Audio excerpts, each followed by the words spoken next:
नमस्कार दोस्तों, मैं पांडे सर लक्ष्य डिफेंस अकादमी मुरार की तरफ से आज आपका पुनः स्वागत करता हूं। आशा करता हूं आप सभी अच्छे और ठीक होंगे।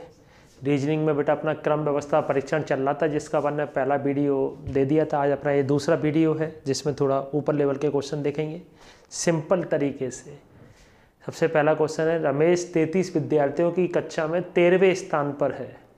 श्रेणी के अनुसार सुरेश से नीचे 5 विद्यार्थी हैं, तो रमेश और सुरेश के बीच में कितने विद्यार्थी हैं बताना है।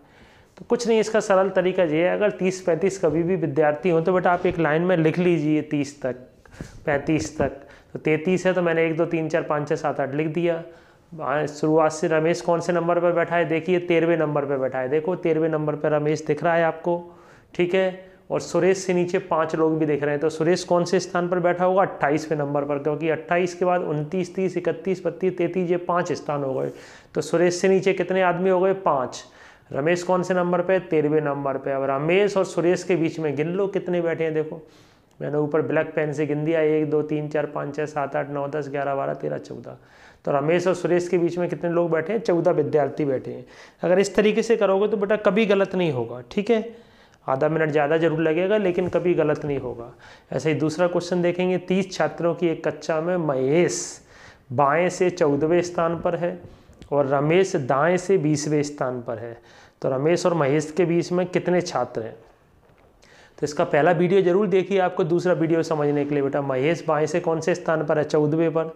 तो शुरुआत से चलते हैं तो बाएं से होता है, आखिरी से चलते हैं तो दाएं से होता है। तो दाएं से मैंने चल दिए, देखो ब्लैक पेन से नीचे रमेश को बैठा दिया 20वें स्थान पर। 20वें स्थान पर मतलब अगर ऊपर से देखें तो वो 11वें स्थान पर है, और इधर से देखें अपन उल्टे चलें तो 20वें स्थान पर। तो भैया रमेश और महेश के बीच में कितने छात्र हैं, देखो 12 और 13। रमेश और महेश के बीच में कितने छात्र हैं, केवल 2 छात्र हैं, ठीक है। कभी गलत नहीं होगा। हालांकि अपन दाएं से को बाएं से में कन्वर्ट कर सकते थे, 11वें नंबर पे आ जाएगा। 20वें का निकालने है तो 30 - 20 और प्लस का 1 करते थे। आपको याद हो तो एक तरफ से दिया हो तो दूसरी तरफ से निकालना हो, लेकिन इससे बिल्कुल सिंपल पड़ेगा, ठीक है। नेक्स्ट क्वेश्चन है बेटा, 40 विद्यार्थियों की एक कक्षा में सौरभ की शीर्ष से 8वीं रैंक है। ममता की रैंक सौरभ से 5 अधिक है। तो ममता की नीचे से कौन सी रैंक है ये बताना है, ठीक है। तो आपको बेटा सौरभ की रैंक कौन सी है, सौरभ की रैंक ऊपर से 8वीं है। ममता की रैंक ऊपर से कौन सी होगी, 8 + 5 जोड़ दिया 13वीं होगी। ममता की नीचे से रैंक निकालना है तो नीचे से कभी भी पता लगाना हो तो आपको बताया था कुल माइनस ऊपर से स्थान प्लस 1 कर देते हैं।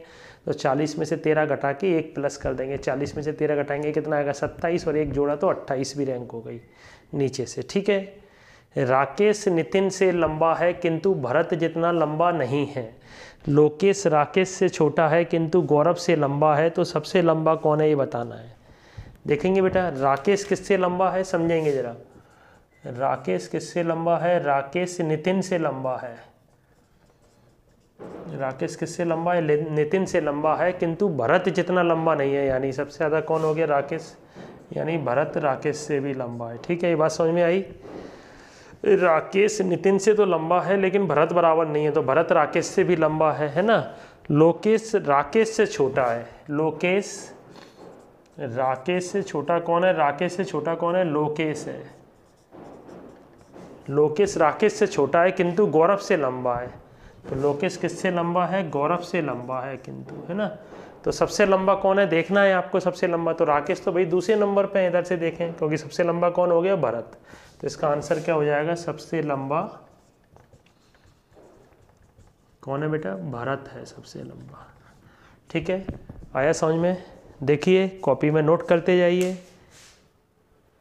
5 छात्राओं ने एक स्कॉलरशिप परीक्षा दी। सुधा को पूजा से अधिक अंक मिले, कविता को सुषमा से कम, लेकिन सुधा से अधिक अंक मिले। ममता को पूजा व सुधा के बीच में अंक मिले, तो परीक्षा में सबसे कम अंक किसे मिले ये बताना है बेटा, ठीक है। देखेंगे, करेंगे। 5 छात्राओं ने स्कॉलरशिप की परीक्षा दी। सुधा को पूजा से अधिक अंक मिले। सुधा को किससे ज़्यादा अंक मिले हैं, देखो सुधा को किससे ज़्यादा अंक मिले हैं, पूजा से ज़्यादा अंक मिले हैं। पहली लाइन हो गई अपनी, है ना। कविता को सुषमा से कम मिले हैं, यानी सुषमा से कम किसको मिले हैं, कविता को सुषमा से कम मिले हैं, है ना। तो इसका मतलब सुषमा को ज़्यादा मिले हैं कविता से। कविता को सुषमा से कम मिले लेकिन सुधा से ज़्यादा मिले हैं। लेकिन किससे ज़्यादा मिले हैं, सुधा से ज़्यादा मिले हैं। ममता को पूजा और सुधा के बीच में अंक मिले हैं। ममता को जो है, ममता को पूजा और सुधा के बीच में अंक मिले। ममता को पूजा और सुधा के बीच में अंक मिले हैं। तो ममता से को पूजा और सुधा के बीच में मिले, यानी सुधा तो पहले से ही ज़्यादा थी पूजा से, तो सुधा इधर आ जाएगी। सुधा को ज़्यादा मिले होंगे और पूजा को कम मिले होंगे। ममता को पूजा और सुधा के बीच में अंक मिले, यानी ममता यहाँ आ जाएगी। ममता यहाँ आ गई, देखिए, है ना। ममता को सुधा और पूजा के बीच में अंक मिले हैं। लास्ट वाली लाइन अगर आप ना भी बनाएं तब भी चल जाएगा।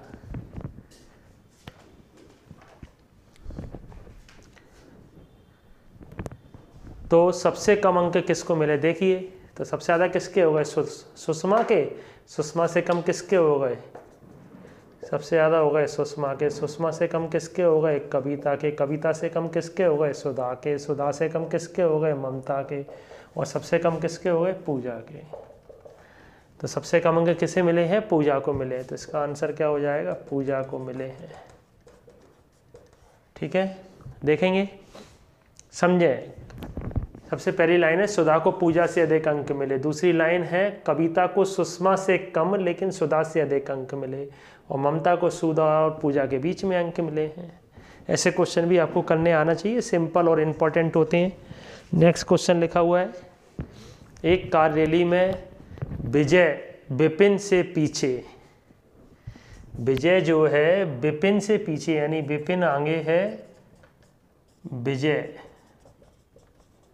विजय विपिन से पीछे लेकिन सुकुमार से आगे है। सुकुमार से आगे है, सुकुमार से आगे है। विपिन किससे पीछे है, विपिन रवि से पीछे है। यानी विपिन से आगे कौन हो गया, रवि से पीछे है। परंतु विजय से आगे है, वो तो सीख ही रहा है, विजय से आगे है। नारायण बीच में है, तो नारायण यहाँ कहीं है, नारायण बीच में है। तो सबसे आगे कौन है, सबसे आगे कौन है बेटा, रवि है। सबसे आगे कौन है,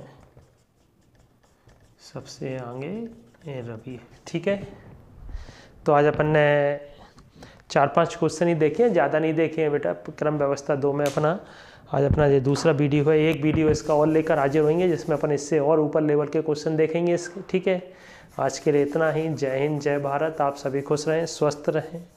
नोट करें, कॉपी में समझें। अगर कोई प्रॉब्लम है नीचे मुझे कमेंट्स में बताएं कि ये क्वेश्चन हमें समझ में नहीं आया, तो मैं इसको दोबारा बताऊँगा। ठीक है बेटा।